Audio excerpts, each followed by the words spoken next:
Okay, I am struggling these days, teaching from home instead of traveling the world. Ooh, it's so hard.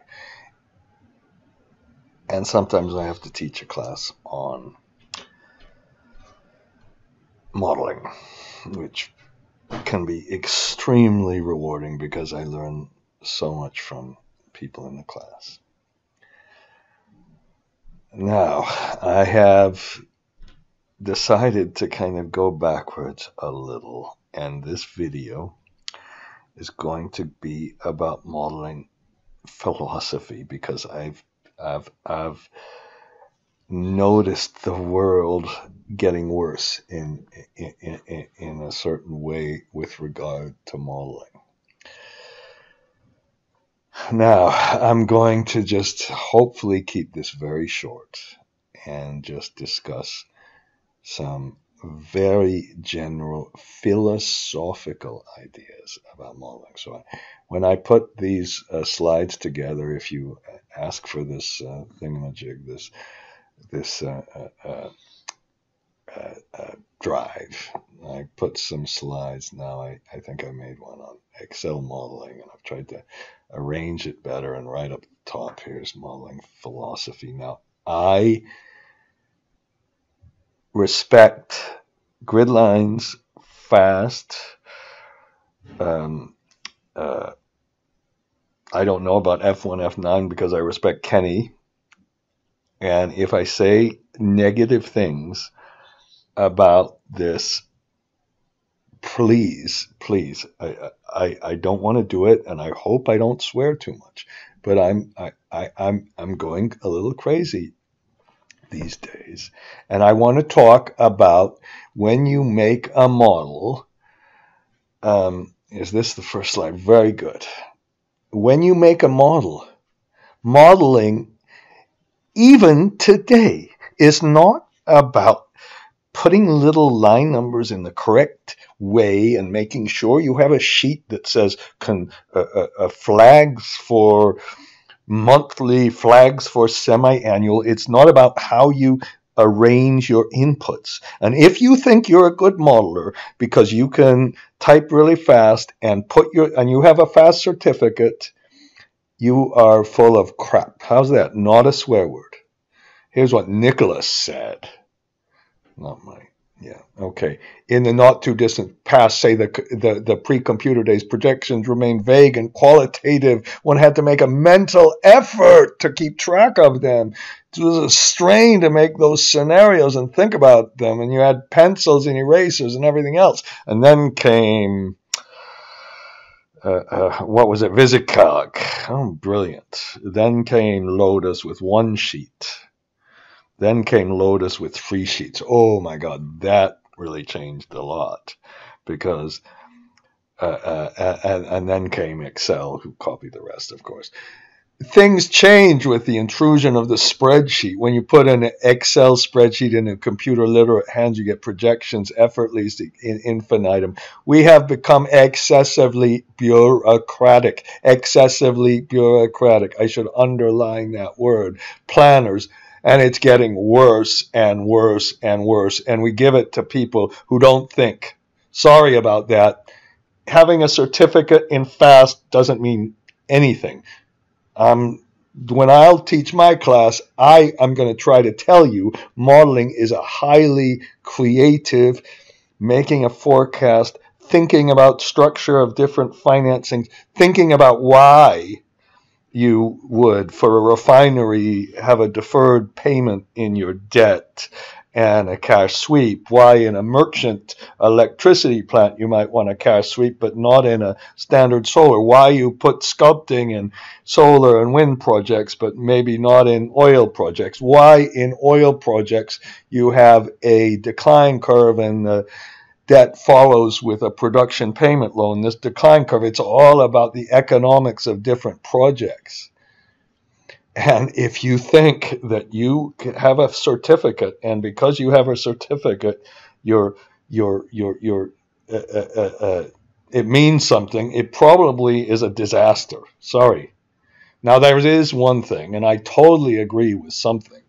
It is that when you make a model, now what I'm going to do in this short, hopefully very, very short video, I'm going to show you a couple of examples. So what I did is made a little exercise. Oh, here's the fast modeling standard. Oh, so good. Okay, and here is, oh no, yeah, I got it open. I've got it open. So here is what I call this is an example with multiple leases, and I just want to show you your bureaucracy doesn't work, and what's really, really important is not the putting these stupid formulas in the right place, and I call it a template with an open mind, or a model, an open-minded model. And here are just a couple of other points. So let me make sure I've got this kind of open. I've got a fast modeling example. Good. Nothing wrong with it, other than you think that by doing this bureaucracy, you're doing something good.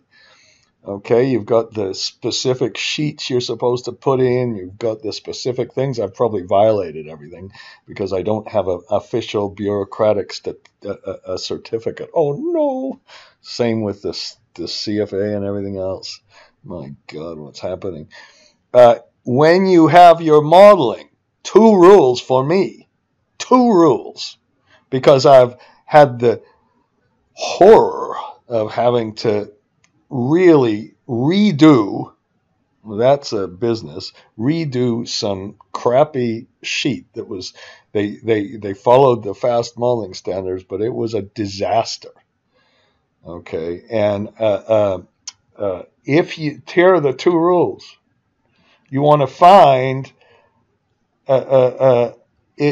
on any single input, you want to be able to press the F2 button and see exactly how the calculation was made. This is, again, for a lease.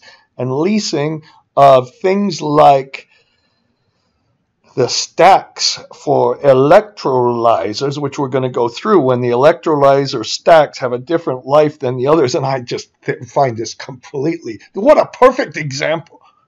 Oh, if something has a different life, oh, we can't model it. It doesn't fit in our fast modeling standard. Oh, no, we can't model it if it has a different life. What happens if the hydrogen project has a life of, let's say, 25 years, and the electrolyzer has a life of 8 years, and the third time you put an electrolyzer in because it's driven by the number of hours, you have some residual left over. Oh, we can't model that. Well, of course you can. You got to think. Okay, so on each one of these you have this, and then when we're grabbing something, if you press Control and the right bracket, and then F5, you can go back and forth. Oh, this is good. That worked. It actually worked. It's with the index function because we're making a portfolio of different leases and putting them all together. Okay, and now if we made it with our fast modeling rules, we'd have to put our input C. Oh no, if you don't put your input C in, it's a disaster. Of course you could never make a portfolio because, we're stuck. We have to put it exactly like this. Oh no, we have to put it, oh, you're turning the heat down. Oh, I'm going to freeze. Dumbass, you're a teacher, heat rises. Okay, I am stupid. That's okay, whatever. It's true. It's true. I just got scammed so many times. Okay, where was I? So you have to put these in like this and this and this, and then if of course, this is my little portfolio example. We put a little, we put different projects in, and when we put different projects in, we get a different template. And then all I do once you have this template is write a little macro that copies this one to another sheet, changes the top, and it works out. Oh, you might have to think a little bit before you do that. And then if you would ever want to change the template, add some rows, change the names and all of that, you could do this. For example, we have an inflation rate that varies. So I'm going to, oops, I'm going to do something else. I'm going to go here and I'm going to put equal index, and I'm going to take these lines and I'm going to put this in. And then I've got the base case. And then I'm going to move this over and grab it from here. And then I can see if I've done something, and this would be highly, highly, highly illegal with the fast modeling standard, of course. But why in the heck not? No swearing at all. Kenny, please don't get mad at me. I'm just talking about philosophy. Please, if I go from this one to this one, and I just take these ones here, and then I go back and forth, and I use the little code number. Of course, well, you got to do that first, and then you put this in your template. This would be, you get in such big trouble with the fast modelers. It is almost unbelievable to me. And you could, of course, then put this up here if you want. Who cares where you put it? And keep track of the scenarios, because what we want to do, by the way, is look at some real economic and risk issues here and understand how, in theory, the renewal of the lease works. And I've got a whole video that I'm going to come up with on this later, how that works if you change the lease rate. Now, so that's our F2. I think the only things here are this. Now, if you have a gigantic, complicated model, and if you can't press F2 and see where things come from, there's something wrong. And if your model starts to have all this crap in it, where let's take this, because you have to put this time M and time SA. You can't put the things in your, and then, that's not so bad. And then when you go to your operating revenues, you're supposed to put this. So right now, if I press F2, I can't see where it comes from. I suppose I can, on this one, press F control and go back and forth, but there's absolutely no reason to do this. It would be much better to just put that stupid little flag in your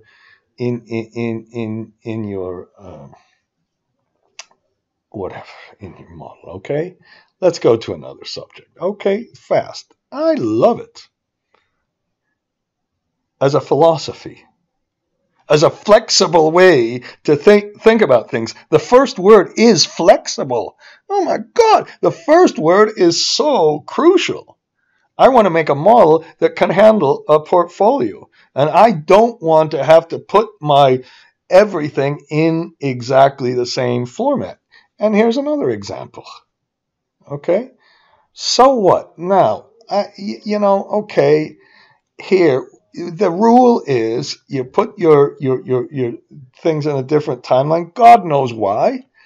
The second rule is you have to put, when you take something from this famous input S sheet, which of course I'm going to give you this model and everything else. When you put this in your input S sheet, you have to take it and put it in a separate row. And you're not allowed to do something like, oops, where's my other? You're not allowed to do something like this. You're not allowed to put the dates right up here and just say, oh, this came from here. Okay, good. You're not allowed to do that. And you're not allowed to put two dates here. Instead, making this line would have taken one line for this, one line for this, another line for this, and then you would have to put it in a different sheet. And then you don't realize that every single time you have a model, a project finance model, or in this case, a lease model, you're always going to look up at the top to find these things. And that notion is not a gigantic notion, that's for sure. But it's a simple kind of thing, and it makes your life easier. And if you follow the bureaucracy, you'd say, oh no, the auditors are not going to like this. Bull. If they don't, they can, whatever. And then it says appropriate. It should be accurate. Now, there's one thing that maybe is a little bureaucratic, but it's not. Actually, it's not. It is not. And that is coming up with creative, not standard, but creative kind of tests. Okay, everybody should make who cares how it looks exactly? Okay, you can I put a check here, and then I put a little if statement here, and then I put a little add text, which is a tiny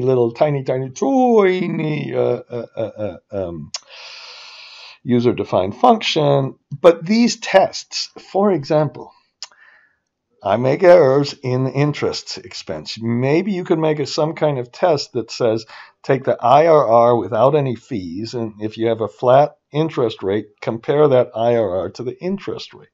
If you have degradation that's constant over the life, take the last number divided by the first number, raise it to the number of periods, years, probably to 1 divided by 1 minus the life, and see if it comes out correctly. Or if you can't make the tests, try to creatively come up with some other things, like compute the real levelized cost, the nominal levelized cost of operation and maintenance. If you can't get the O&M right, and try to get some kind of inflation rate that tests it. Be creative with your tests. Okay, always put in a test about the circular reference stuff too. Okay. So that's that. So we kind of agree. No, I don't, because it's not appropriate. It's accurate, and being accurate in your life is good. Structured. Oh my God, how many times do you not see operating cash flows, and you remember it all came from that person I got to shake his hand with once, Merton Miller, who said separate the operating, separate what's real from the financing, contracting stuff. And when you do your model, stop right there. Stop after you have EBITDA and CapEx and compute a pre-tax IRR. Stop there, and then work your way down and compute a real IRR and a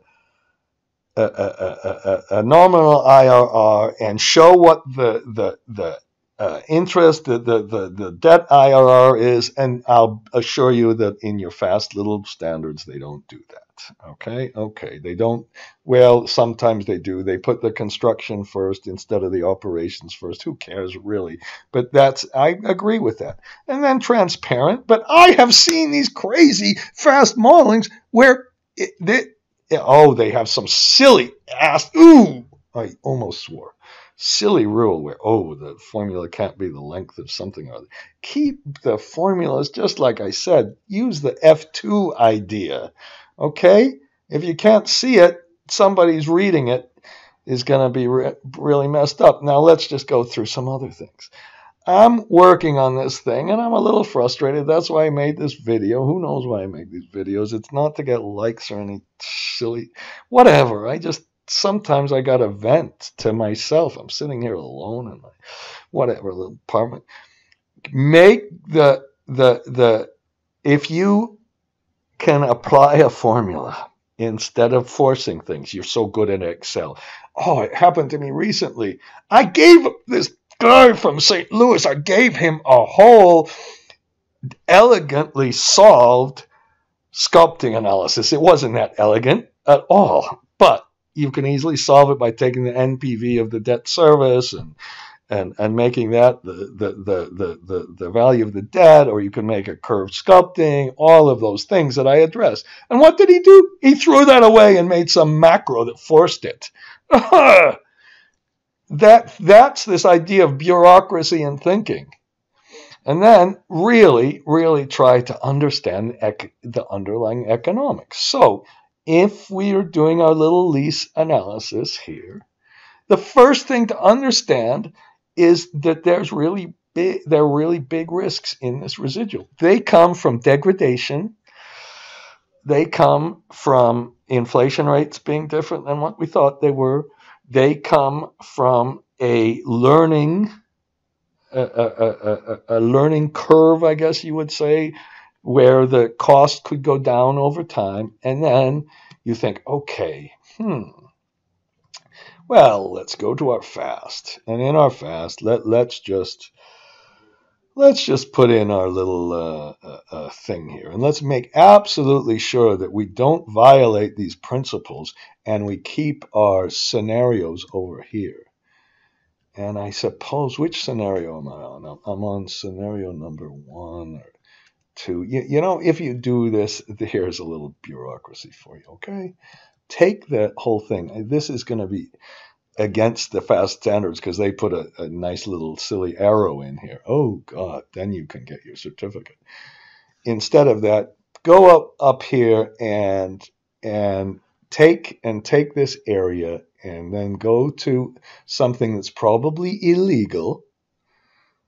Make a little conditional formatting, and when you make your conditional formatting, oh, you better choose your color. So careful. Take this scenario, which we'll always use with the index, and make it equal to this one up front. And you always start kind of at the top. I don't know why. And you press F. Yes, it makes sense actually. And you keep it on the column. You keep the hang on, I'm getting screwed up. No, you keep it on the row, but you allow the column to change. And then you do the most important thing, because we have to spend more time coloring. No. I'm going to take this color. Do you think that's okay? Okay, and then we can just put this down. Now, of course, this is highly illegal, what I did here. So this isn't really a fast model. Okay, do things like that. You can be a little creative, even with your Excel stuff, okay? And thinking that you're somehow a great modeler because you exactly use some bureaucratic thing. I'm obviously repeating myself, but this is the scenarios. And they say, oh, keep it in this line and everything else. Think! I'm going crazy. If we have a whole lot of here, we have all these different leases, and I tested them for what happens if we have degradation, inflation.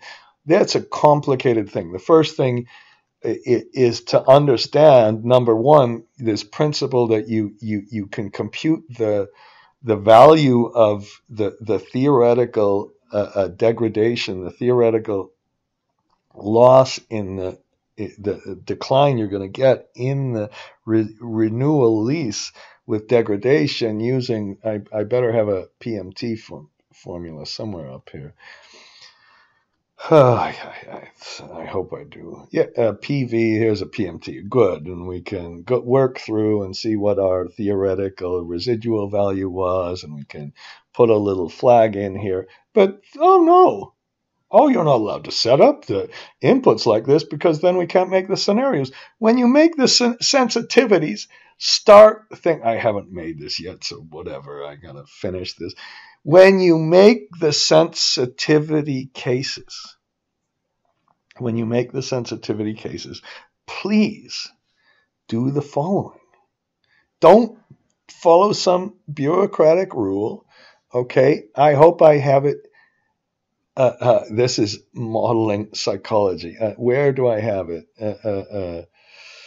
Okay, where is it? Don't make the model for the auditors.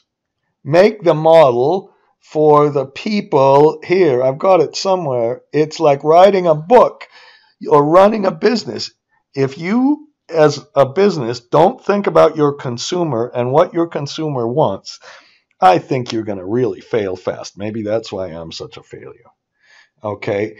And if you're writing a book and you don't think what your readers want, you're going to be really in trouble. Maybe if you're a minister at a church, you've got to even think about that. Every kind of stuff you do, you better think about what your audience wants. If you're just talking like this video, I'm sure my audience doesn't want me hearing ranting like this, but what the heck, that's it. So that's why I got problems.